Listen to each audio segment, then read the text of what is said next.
Hi there, welcome to the 18th episode of The Rest is Politics with me, Alastair Campbell. And me, Rory Stewart. And many thanks again for the hundreds and hundreds and hundreds of questions after another pretty extraordinary week in British politics and indeed American politics, what with Roe Wade and lots happening in the world. And we're going to answer as many of them as we can in tomorrow's Question Time episode, so do make sure you join us for that. And Rory, how are you? Where are you? What have you been up to? So I'm in Amman and I'm at a conference on trying to bring up principles for inclusive peace. And we'd love to talk more about that later. Excellent. Well, we've had lots of people in the past, both online and on Twitter and elsewhere, asking us if we're planning to have guests to come on the podcast. And we are going to have guests from time to time. You have to be, at the very least, the number one Prime Minister of modern times. And that's who we've got. Better than Thatcher, better than Major, better than Cameron, better than May. And Rory, do you think there's a serious person on the planet who thinks that the current Prime Minister is even in the same league as our first ever guest? No, absolutely not. I think Tony Blair is in a much better league than Boris Johnson. On the other hand, I would say that is a pretty low bar. It is indeed. And you've given it away, haven't you? I mean, how could anybody have guessed that that's who I was talking about? So, Tony Blair, thank you very, very much for being here. I've probably had more conversations with Tony than anybody else outside my own family. So, Rory, I'm going to give the first question to you. Very good. Well, listen, can we start on this conference that you're doing, a Britain project? I remember in the discussion we had last week, we had a brief call, and you were talking about three things that you thought we really needed to focus on. And I remember those as Brexit and climate and technology. But what struck me is how much has changed in the last 130 days with the Russian invasion of Ukraine and what that suggests for the global order and the way in which perhaps many of the things that you and Bill Clinton and others imagined in the world that you tried to create from the late 90s onwards have, in a sense, been shattered, our assumptions about global security and global economics. And maybe I was going to start with challenging whether those three things you were focused on are now not feeling more fragile in the face of the Russian-Ukraine situation. I don't think that they're more fragile in themselves, but I think you're absolutely right that you need to, as I think you put to me when we talked about it, you need to add a fourth issue, which is post-Ukraine. What does that mean for the West? What does that mean for alliances? What does that mean for democracy? Because we thought that the era of big power conflict was over, and it turns out it's not.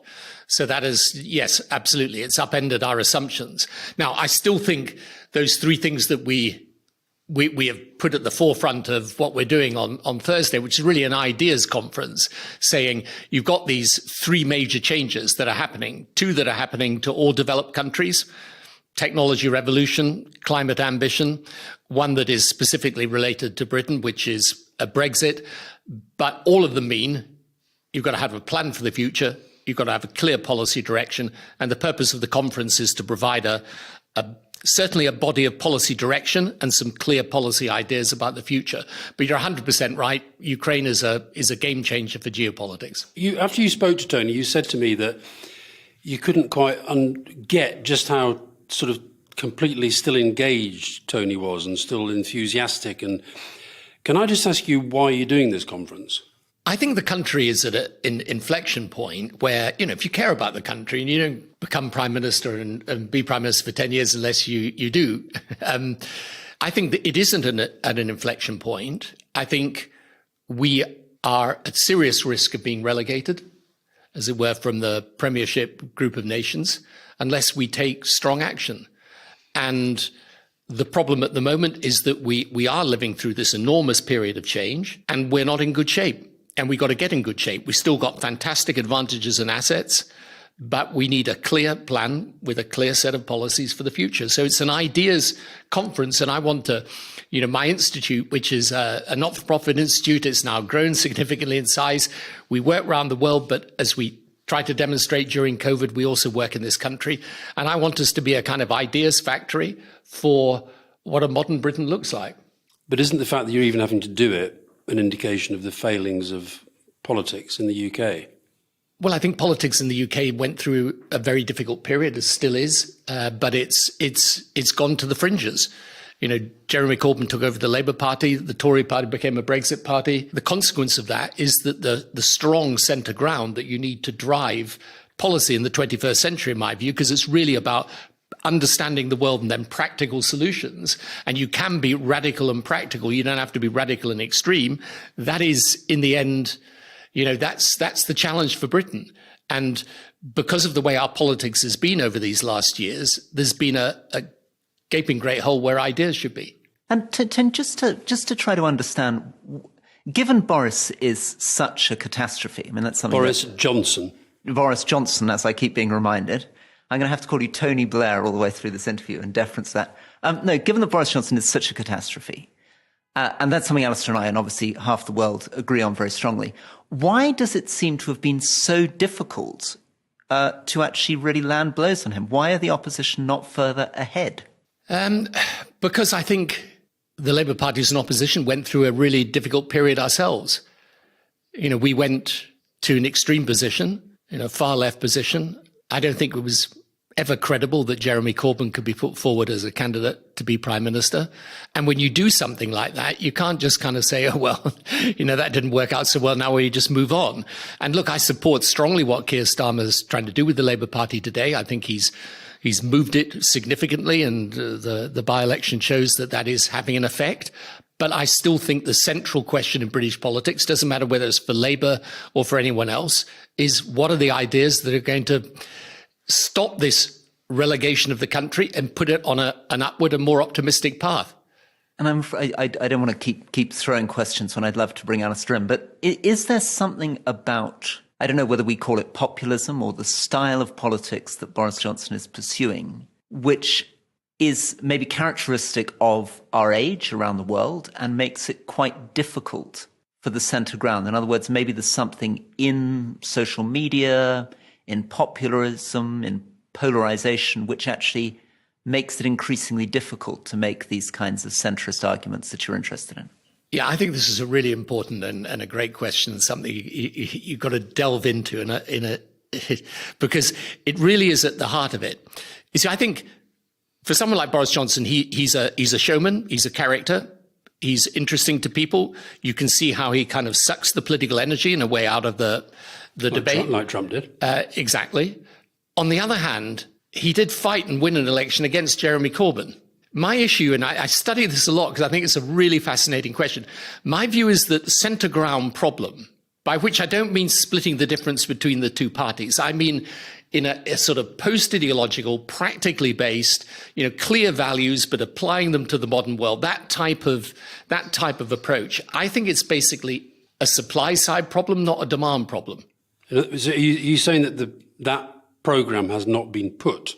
Well, it wasn't at the last election, for sure. So was it in France, for example? Was Macron doing that? Yes, Macron was doing that. He's struggling a bit now as well. Well, he's struggling, but you've got to put that against the fact that he won again. I think he was the first president in the modern republic to win when he held the Legislative Assembly as well as the presidency. That's a pretty big achievement. And yes, it's true that you've got a strong party to the left and a strong party, Le Pen's party, on the right. Both populist. Both populist, but he's still got the largest number of votes. And yeah, he will find it tough to put together the right coalition, but he was re-elected. If you look at Schulz in Germany, he was effectively, I think, elected as the successor to Merkel. I would say Joe Biden probably won in the US because he appeared to be the one Democrat that people thought was going to occupy the centre ground. So my view is, I'm not saying, because I think the point Rory's making is absolutely right, and you've got a stronger fringe. In fact, it's no longer right to call it a fringe. Let me correct myself. I would say the far left in most Western democracies today are not a fringe anymore. There's a significant number of people, but they're still a minority and they can't win. And likewise the far right. And likewise the far right. But if you think in my day as Prime Minister, Nigel Farage and Jeremy Corbyn were fringe figures, if you'd said to me either of them would effectively take over a significant part of British politics, one the Conservative Party, one the Labour Party, I would have said, and if you'd asked me in 2007, I would have said, well, that's just not going to happen. Now, I think there are reasons for that, because one other thing that I'm absolutely convinced of is that populism exploits grievances, but it doesn't invent them. That's how Brexit happened. Exactly, because the people did feel a real sense of grievance. And they were exploited.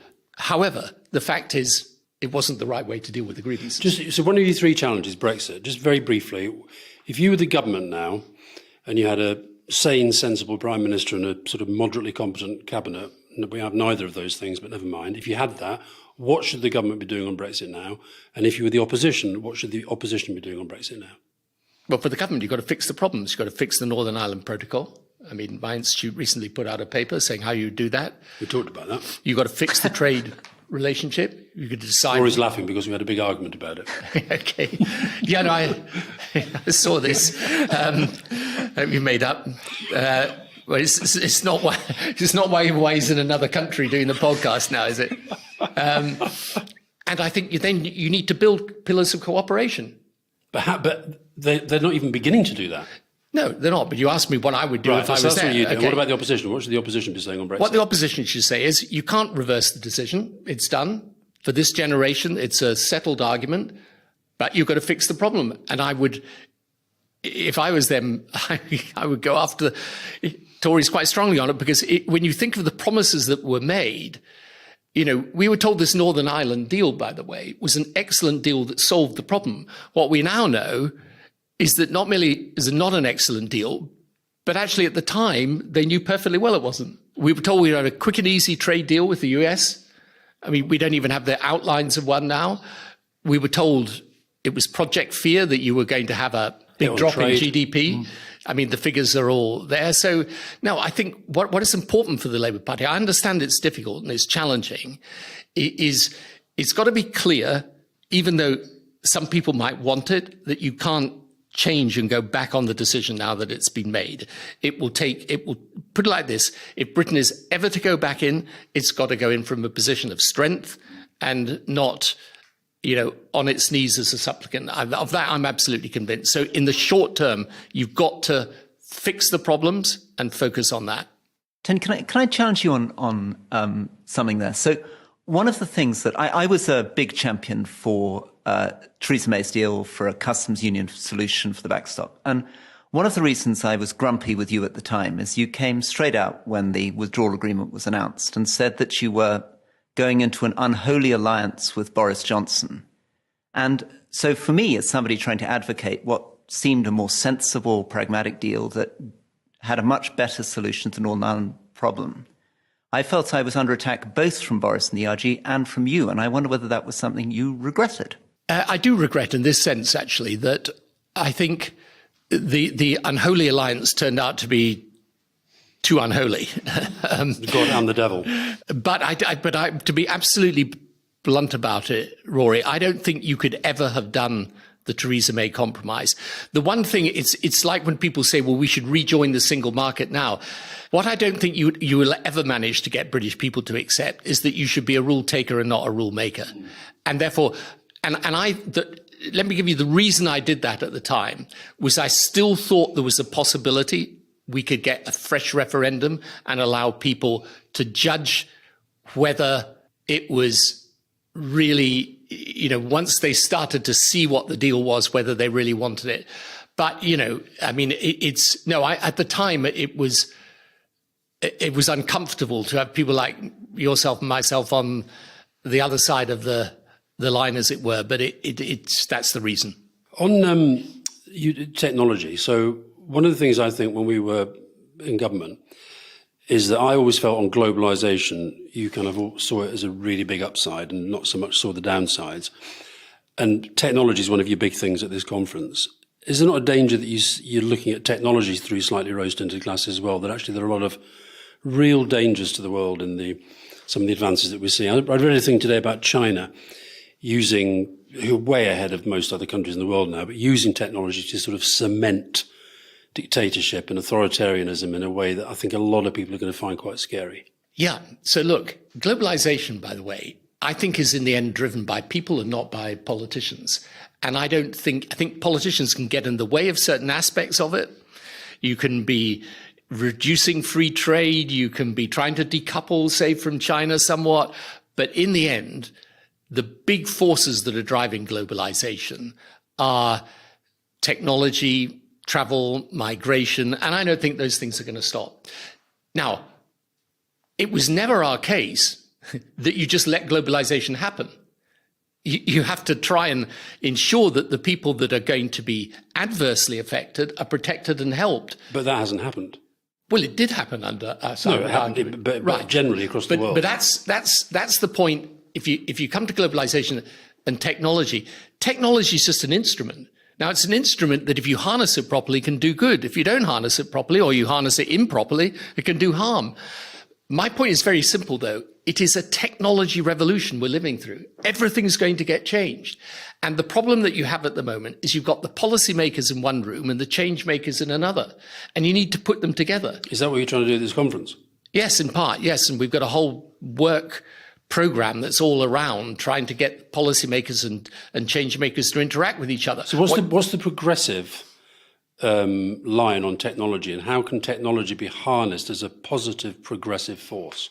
Well, the progressive line on technology is if you use technology properly, for example, you can transform your healthcare system because you're able to do diagnostics differently and screen people differently. You're able to change a whole lot of the way the health service works. Data gives you a whole new, you can accumulate and analyze data in a much bigger way to help your healthcare system. You can educate people completely differently. One of the things we work on as an institute is helping developing countries circumvent and leapfrog legacy systems in the West that are outdated by the use of technology. Technology can help you with transport.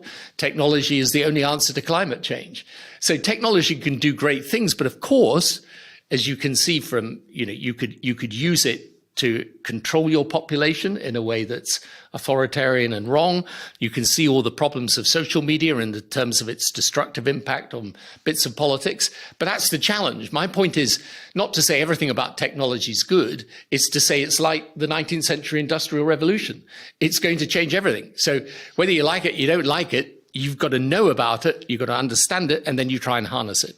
So, Tony, one of the criticisms that would come, but particularly actually from where I am now, the Middle East, about you and I put myself with you in this, I'm also a great advocate for the centre ground and trying to find a way of expressing it as something exciting and radical, not just grey and boring. But, of course, the strong pushback that you would get from a lot of young people in the Middle East and Africa is to say, wait a second, a loss of the polarization, a lot of the populism we're seeing is actually the fault of the centrists, that the West let people down. They will talk about, of course, the Iraq War. They'll talk about the 2008 financial crisis. They'll talk about rising inequality across the West. And they will say that, in essence, this liberal democratic Western project from, let's say, 89 to 2005, basically failed people, and that one of the reasons we're seeing this polarization is because that model no longer appeals.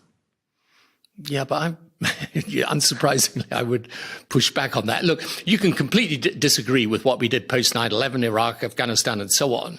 I don't think, frankly, that's a big concern in Africa. In the Middle East, it is, though I think for most people in the Middle East today, I mean, we should maybe spend a moment on this. The big challenge for the Middle East today is how do you get to religiously tolerant societies and rule-based economies?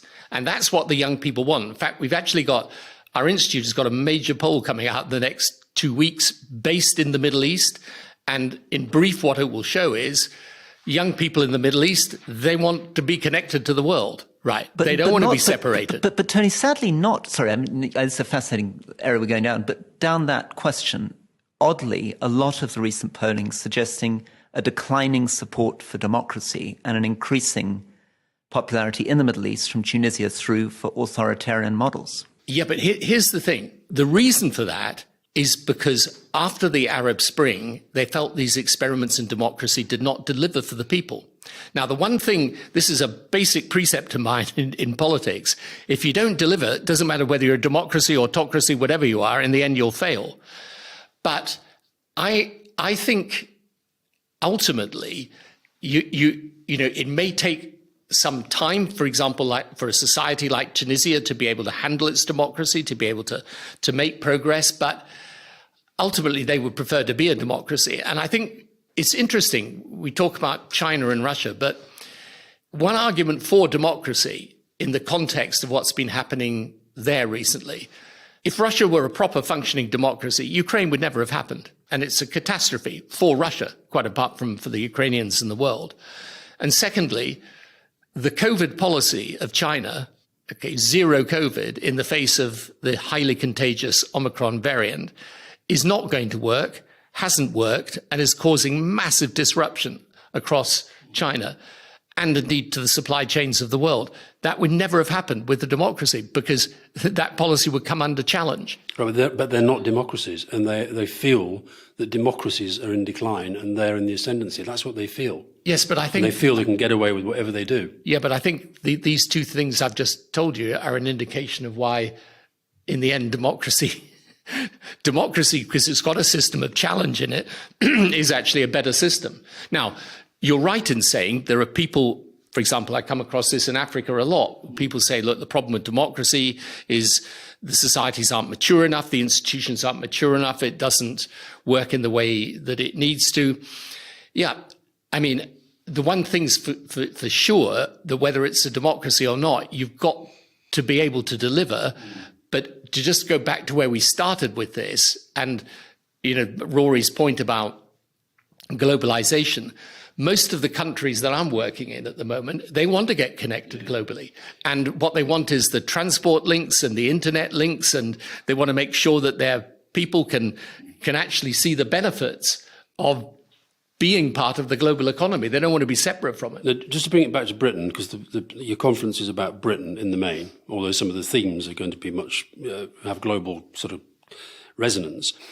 And you talked about polling. The polling I saw that you've done in advance of the conference, if I can sum it up, people in Britain feel that Britain is in decline. They really, really worry that nobody's putting forward a plan for the future. They're desperate for politics to change, but feel powerless about how that change is coming. So it's all very well for you and me and Rory. We've got voices and all that. If you're somebody who really cares about that and feels powerless, what do you advise them to do? How do people actually get involved in the process of change? Well, we all try and deal with this in our own way. Yeah, but you're a former Prime Minister who can always get a platform. What if you're... Yeah, I know, but the point I'm making is our purpose in providing a platform is for people to come and to input into it and to get involved. And one of the reasons for having the conference is precisely to say to people, look, you may come from the Conservative Party, the Labour Party, Lib Dem, no political party, but here's a body of ideas to debate and discuss. And then after the conference, we'll have a whole set of work streams that arise from that. But I agree with you, it's difficult. It's very difficult at the moment because the two main political parties, as we were saying earlier, have just been through this problem of fringe politics becoming mainstream. But you've got to try and pull it back, and we've all got to do our bit for that. But I was at Bradford University yesterday, and at the end, these students came up, and I'd been saying a thing about the thing that gave me hope was young people, and they said, I'm really fed up of being told that we're the future because we don't know how to do it. Right. We just don't know how to do it. We don't know how to engage. We feel completely shut out from politics as it is. So I guess I'm asking whether you actually think a political system that you kind of mastered for quite a long time, whether actually it's bust. I think it is bust unless there's a complete change of attitude in the two Is main it attitude parties. or system?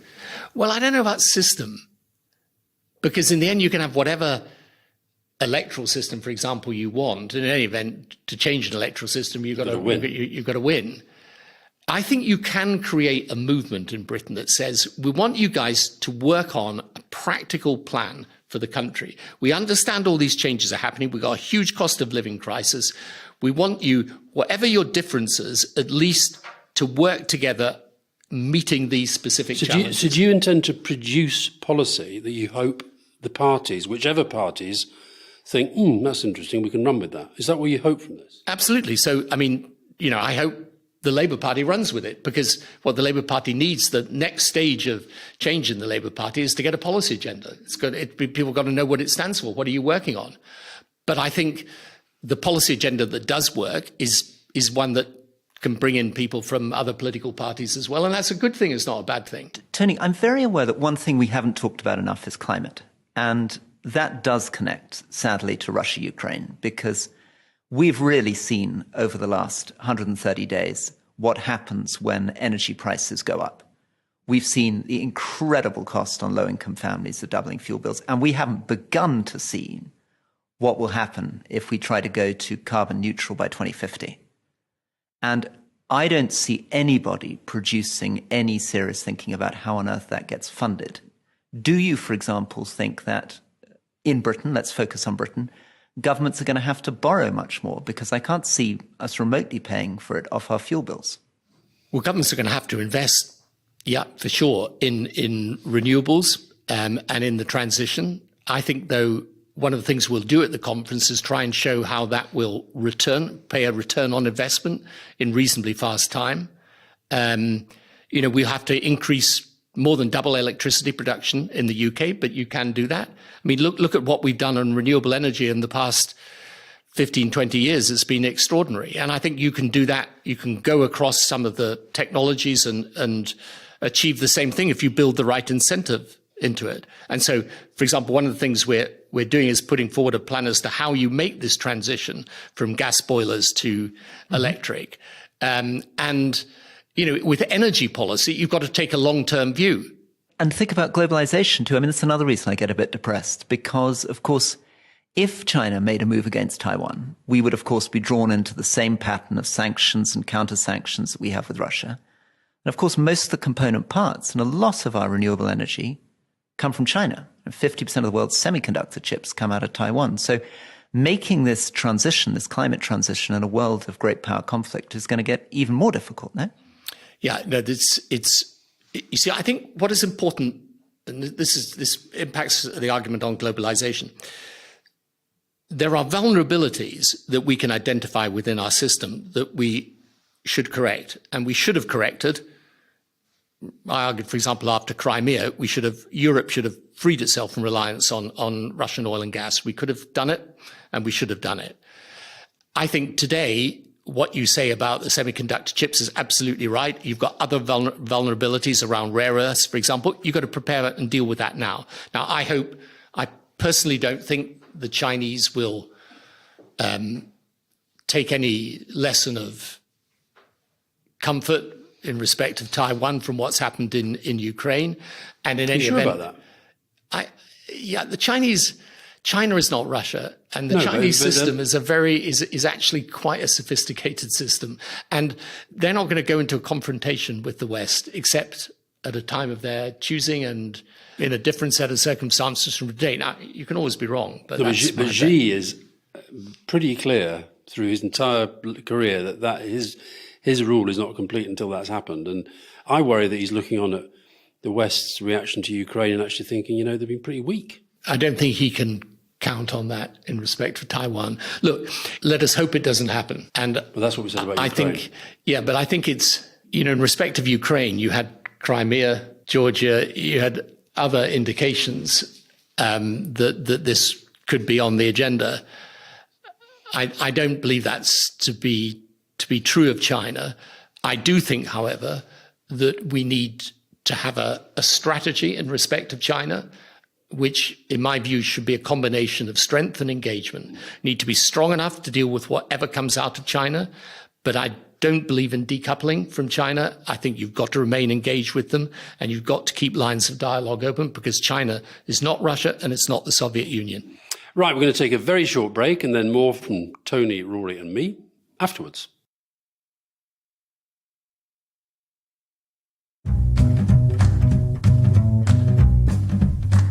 Right, today's episode of The Rest is Politics, again, is sponsored by the wonderful newspaper for which I write a column, The New European. They've got a great cover this week. It's about Boris Johnson. Basically, the theme is Dead Man Walking. There's also a really good long read by a woman called Valérie Nataf, who is a very, very well-known journalist in France. And it's about something that has always fascinated me, which is the power of the Charles de Gaulle legend across French politics, and how even today, top politicians have to wrestle with his legacy all the time. Who do you think is in our politics in the same way, Rory? Well, it's got to be Churchill, hasn't it? Not Thatcher with the Tory party. No. I think Churchill much more, and I think because he's set up as, and it's a very maybe a bit like the point you're making about de Gaulle, sets up actually quite an unrealistic set of expectations for what a politician could be, because, of course, he's primarily was a wartime leader. You know, he had the extraordinary responsibility of fighting Nazi Germany. And in a sense, that creates in politicians' minds the idea that they can make these great speeches from the House of Commons, that they can be engaged in a great literal, physical world war for justice against the genocidal maniac. And it puts you in a difficult position when what you're actually struggling with is, how you're dealing with potholes. Fiona and I, when we were driving down through France, we've been to the Charles de Gaulle Museum at Colombey-les-Deux-Églises, which is a fabulous museum, it really is. And one of my favourite books ever was written by, do you remember a guy called Aidan Crawley, who I think he was elected both as a Tory MP and as a Labour MP. He didn't defect, he was elected twice in different parties.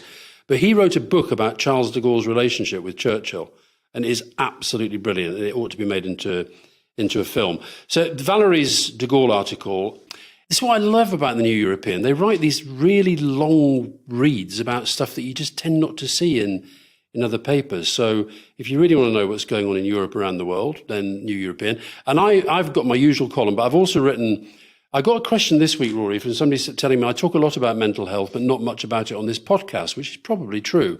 But I've written this week about a man who, I got some very sad news that he died, and I've written a piece about a guy that I honestly credit with saving my life, because he is the psychiatrist who, when I was arrested in the middle of a psychotic episode in 1986 and ended up in hospital, he was the psychiatrist who gently led me to the view that perhaps it might be a good idea to kick the booze. And something about him, it was successful. So anyway, Dr. Ernest Benny, RIP. So if you want to get a wider perspective on events, you can become a subscriber to the New European for just £1 a week for the entire digital offering, including all 6 years of the archive. And for an extra £1 a week, you can get the award-winning newspaper delivered to your door every week. Visit www.theneweuropean.co.uk/TRIP to sign up. And this is the best offer out there. Okay, back to the show.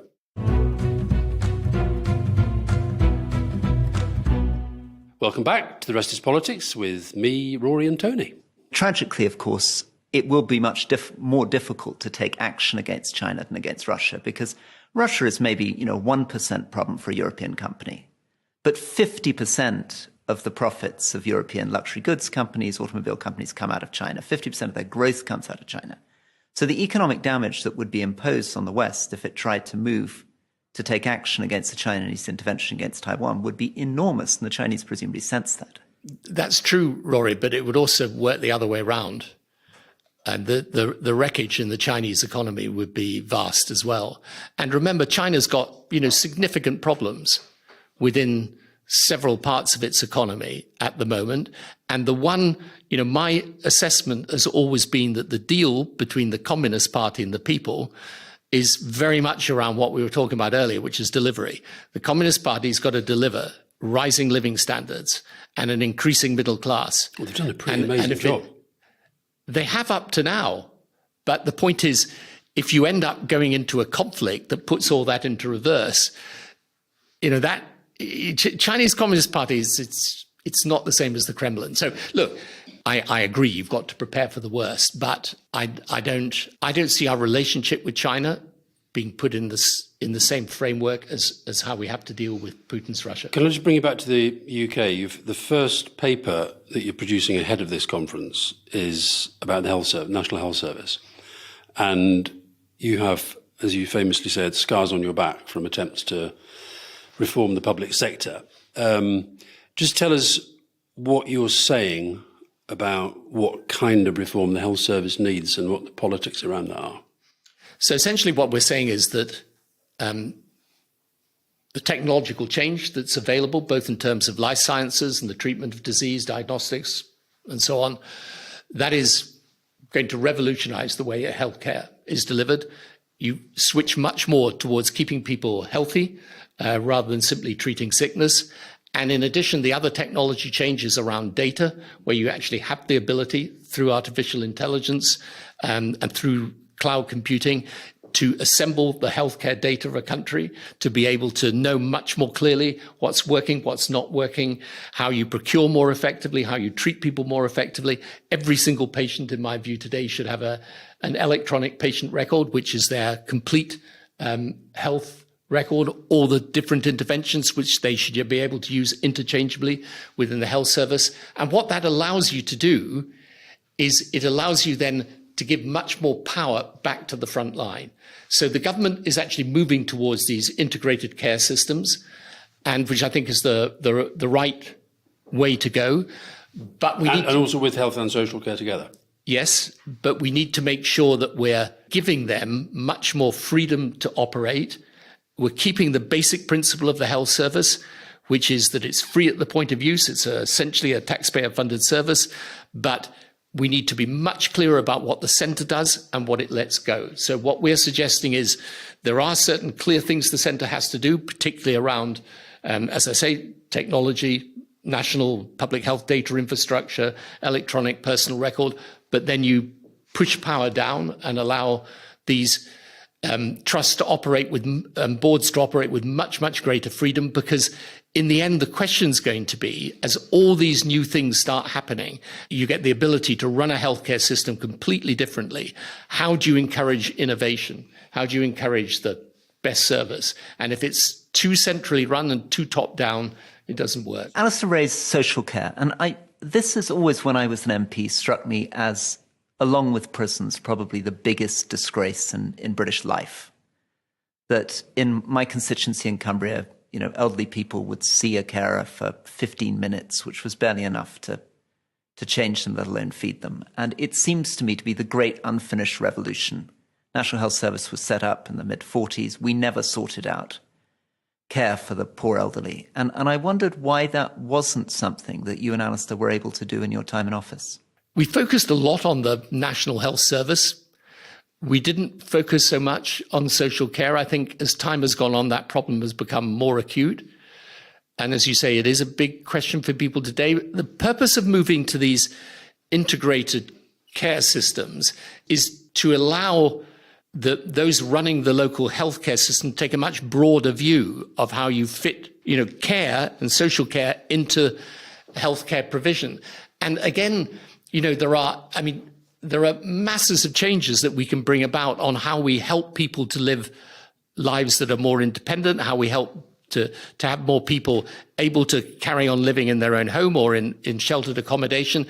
And you should be able to deal with what is a huge problem for the National Health Service, which is a very large number of people occupying hospital beds who shouldn't be in hospital. And also dementia. Again, I'm sounding like one of the great apostles for Theresa May, just as Alastair is for you. You do that every week.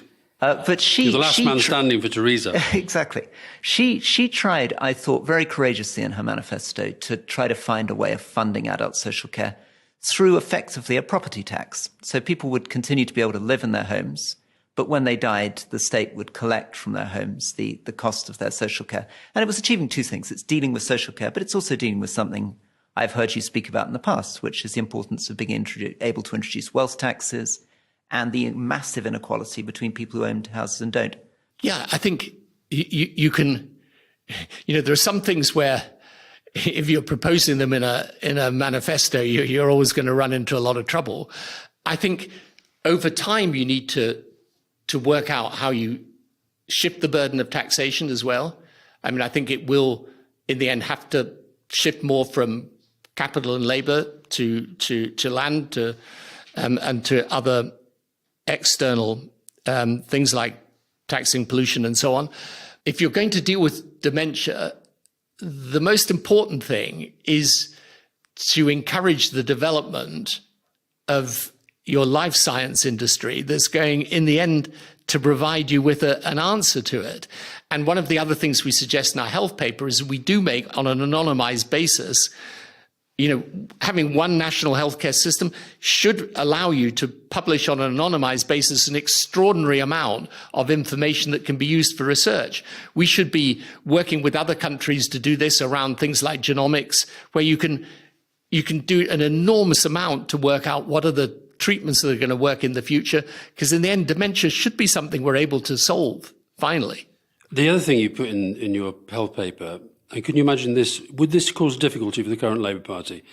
These freedoms that you talk about should include the ability to enter into partnership with the private or voluntary sector, embrace new methods of treatment and prevention, create the workforce that they believe is best suited to the care they want to provide, raise money locally through social impact bonds, not as a substitute for taxpayer funding, but as a source for better community engagement. Can you see that leading to scars on his back for Keir Starmer? Well, as long as you're keeping the principle of free at the point of use, and if you believe in circumstances of devolving power down to the front line, where people have got the freedom to make the decisions they think are in the interests of their people, and where you're able, for example, to take a broader view of the health of your locality. So it's not just about treating sickness. It's about how do you help people, for example, to lead more healthy lifestyles, to take more exercise, eat better, all of if you take that broader view of how a healthcare system should operate, the centre doesn't need to be sitting on top of it the whole time. Provided the healthcare is still there, free at the point of use when you need it. A bit like we did with the academy program in schools. I mean, I'm in favour of giving people more freedom to innovate, to experiment. I don't think there's anything wrong with that. And I think in the end, if you're living through a vast period of change, a one-size-fits-all command and control, centrally run service doesn't make a lot of sense. And the broader devolution point, you talk a lot about devolution in relation to the health service. What about devolution more broadly across the political system? You mean the constitutional settlement with Scotland, Wales, Northern Ireland? Well, I think they're all very different. I think in Northern Ireland, we do, the problem has been Brexit, and we need to fix that problem. In Scotland, I've always been convinced the single most important thing is you get a revived Labour Party that's capable of winning power. And I think that would give people a much greater sense of cohesion, because at the moment, I think a lot of people in Scotland feel isolated from the UK. Or a proper right-wing liberal unionist party, a centre-right liberal Rory's unionist party. Talked about the Scottish Liberal Unionist Party, SLUP, as they probably just before Julie Crowley, your formidable press secretary, rugged me tackles was out of the room for staying our welcome, as I used to do on your behalf when you carried on smiling, but gave that look that said, "I've had enough of this now. Can I go?" We've talked about all these things, right, in half an hour or whatever, do you not find it incredibly frustrating, as I do, that you don't really hear these sorts of debates on the mainstream media? And that's not the fault of the mainstream media, it's the fault of the mainstream politicians who aren't really having them. Well, I thought your podcast didn't you say it was the number one podcast? But that's two washed up old has-beens that's not these debates aren't happening, and I'm sensing your conference is an expression of the same sort of frustration. Yeah, but you see, as I say, I think it's not that people don't want to hear about it and don't want to debate it. It's just, you're going to have to fight for political change. I mean, the purpose of this conference is to say, here are some new ideas, we need new policy, here's some of what it can be, and we need a new politics to go with it, which is not lost in a 20th century ideological struggle, left and right, that's got no real relevance to the 21st century, where the challenges have got to be understood and the solutions are practical. And Tony, we should let you go, and I'm really looking forward to seeing you at the conference and being on that stage on Thursday morning. But final thing for me is tips for dealing with Alastair. I've had an 18, 19-week relationship, and we got a question. We often take questions from somebody called Sahil. And his question was, what is the biggest bollocking that Tony Blair ever gave Alastair? Do you feel up to sharing any tips on Alastair handling?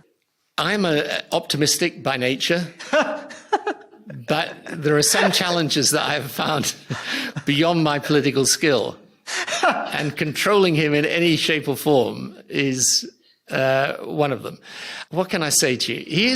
You'd be lost without me. He is in the end. I mean, his heart's in the right place. So you can kind of at a certain point shame him, but I think you've shown remarkable stoicism in lasting all this time with him. But it may be that why you're speaking to us from several thousand miles away. Yeah, just don't mention the protocol. Well, thank you very, very much indeed from here. Yeah, no, thank you for having me on. Great stuff. So, Rory, what was it like listening to a proper grown-up Prime Minister? Well, I thought it was a fascinating experience. I mean, I couldn't quite be sure. I mean, obviously, to some extent, we're going to be accused of giving him too much of an easy time. But I thought, as an ex-politician myself, there was something I thought quite interesting about that style of interview. Because I definitely when I was a politician wasn't interviewed like that. I thought it was good to give him time. And I definitely think he does seem to me much, much more articulate and much more detailed than a lot of what passes for politics today. Has that changed? Was he like that always, or has he become slightly more like that? Would it have been different if you were interviewing when he was Prime Minister? No, he's always been utterly obsessed with getting on top of the detail and then drilling. The fact is he knows that in most modern interviews, you have to be able to make your main point in about 30 seconds. And then if you get the chance to develop it into 2 minutes, fine. But he always was obsessed with getting on top of the detail. It's quite interesting. I had the NHS paper in front of me because I read it this morning. And he was sitting there without any paper at all. But actually, when he was talking about it, he was virtually quoting from it. And he's quite a sort of detail. Is he quite a detailed person? I mean, this conference that we're doing together, I've spoken to him, I guess, twice about it. And that's quite a lot of detail and he's not even on the same panel with me. And he's been going around all the other speakers. Oh yeah, no, he'll be definitely on top of the detail. But I also think that the other thing to say to you, Rory, I don't care what people say about the way we talk to people. I think this is our podcast, and we get the people on that we want, and we talk them in the way that we want to. And the truth is that, I mean, you mentioned Iraq, for example, in the context of the Middle East, and how he and the liberal democracy is seen there. But the other thing I'd say about Tony, and listen, I get this myself because I get asked about him so much and get asked about the downsides of him so much. You go into a mode when those questions come, which I just know. I know when Tony goes into a mode, which is basically, right, I've had this question so many times, I'm sick to death of it, but I'll get into the mode and I'll just get through the next 2 minutes and then fine. And I find with most journalists, that moment when they say, obviously I have to ask you about so-and-so. And what they mean is actually journalists are going to say it's a soft interview unless I ask you about this. And the public is thinking, why are you wasting your time on this? I wouldn't worry about that at all. One of the things that I've been trying to puzzle about a bit, I'm talking to you from Amman, and I've been in this peace conference for the last day and a half. And it's fascinating. People from Burundi, people from Iran. It's called the Principles for Inclusive Peace. And I've been doing this for 18 months. And it's an attempt to try to come up with a new model for doing peace, because since 2012, I don't know whether you're aware of this, but since 2012, every year we've seen more violent conflict, more people killed. Whereas from the end of the Second World War to 2012, it was the other direction. Almost every year was getting less. And this is about a lot of things. I mean, obviously, if you're from the left, you might say it's because of the hypocrisy of the global order, the hypocrisy of the West. But it's also, in a way, a sense of what happens when the West stepped away, that actually the vacuum that's been created as we lost confidence and for good reason felt ashamed of what we'd done in Iraq and Afghanistan, that hasn't actually led to a more peaceful world. In fact, it's led to a world that is increasingly fragmented and violent. I think if we had got into that with Tony, he would still argue the point that you're making there about the West losing confidence. And actually, I think Tony still thinks that we learnt the wrong lessons. One of the lessons we learned is that, don't take on things that are really, really, really difficult. And I think peace processes, the one that I'm obviously closest to is the one in Northern Ireland, but also Colombia. The thing about them is they're incredibly difficult, incredibly hard. I don't know if that's what are you talking at your conference about peace processes or about how to address specific problems of conflict at the moment? What's it about? Well, it's going to sound a bit like the Nolan principles to you, which you're so good at. Honesty, openness, objectivity, selflessness, integrity, accountability, and leadership. Yes. Absolutely fantastic. And what did you, and a great thing to attach that wonderful image of Boris Johnson getting out of a beautiful Land Rover and running exactly 10 yards for the cameras to his hotel in Rwanda. What was that about? Was that because his vanity photographer was the only person meant to be taking the picture? It's possible the cameras were meant to see him jogging in without realizing he just got out of the car. Somebody else suggested that maybe he was just desperate to go to the loo. Let me let me try your 7 principles on you. So, 7 principles that we're looking at are integrated solutions, pluralism, in other words, making sure that instead of just having fragmented divisive voices, you actually listen to other people's voices. Something that we're struggling with called subsidiarity, which is a horrible word, but I guess is a way of saying that we think... Power at the most local level. Absolutely, most local level, and not just power, but responsibility at the most local level. And then we were looking at dignity, humility, solidarity, and in the middle of it all, legitimacy. Wow. Big themes. We're talking big themes. You're not down into the nitty-gritty of strand 1, strand 2, and strand 3. No, we're on the big themes because what we're trying to do is engage with peace actors, for example, in islands in the Philippines. We're trying to shift it away from the idea that someone like you or I come flying in as a great envoy and knock people's heads together towards understanding that women's organizations, local groups are the drivers in this. I mean, is that your sense in Colombia as well? That actually grassroots organizations and what was happening on the ground was very important? Definitely.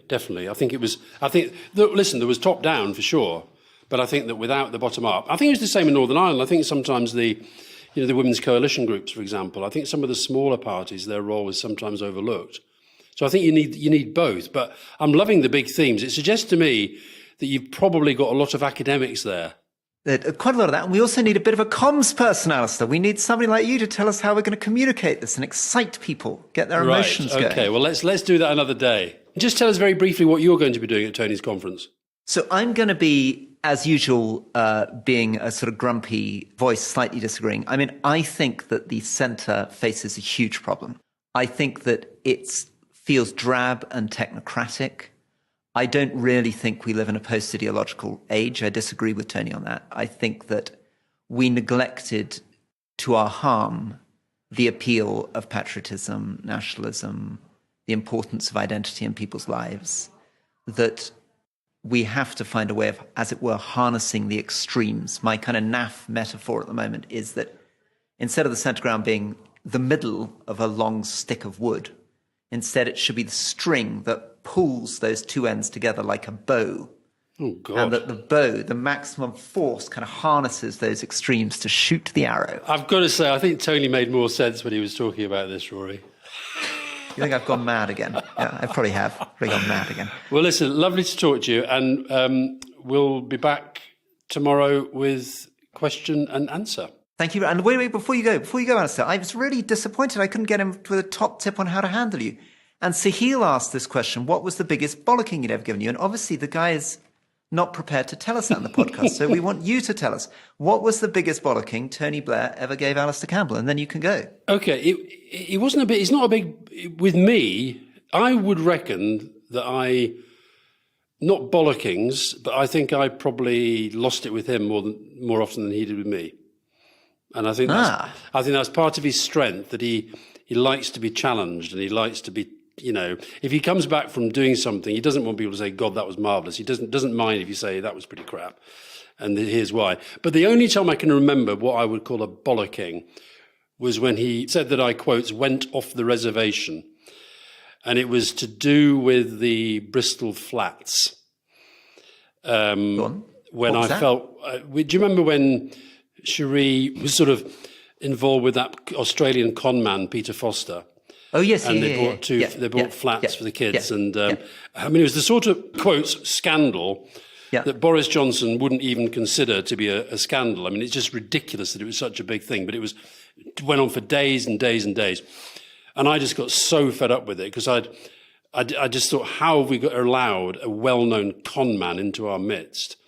And so I did go off the reservation. I started I'm normally very, very loyal, very, very tight-lipped, very discreet.